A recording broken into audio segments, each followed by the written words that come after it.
આવી ગયા તમે?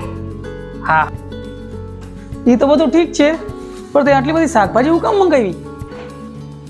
આજે ગામડેથી મમ્મી ને પપ્પા આવવાના છે, એ ભૂલી ગયા તમે? ઓ એટલા માટે કા? એ તો મને ખબર છે. શું છે? તારું કામ પતી ગયું હોય તો હું સૂઈ જાઉં? હા સૂઈ જાઓ, પણ અહીંયા નહીં, બહાર હોલમાં જઈને. કેમ? બેડરૂમ તો મારો છે. બેડરૂમ તમારો હતો, પણ જ્યાં સુધી મમ્મી ને પપ્પા અહીંયા રહે ને ત્યાં સુધી આ બેડરૂમ એમનો છે. સારું. લે, તમે હજી અહીંયા જ બેઠા છો? જલ્દી જાઓ, ટ્રેન આવવાને થોડીક જ વાર છે.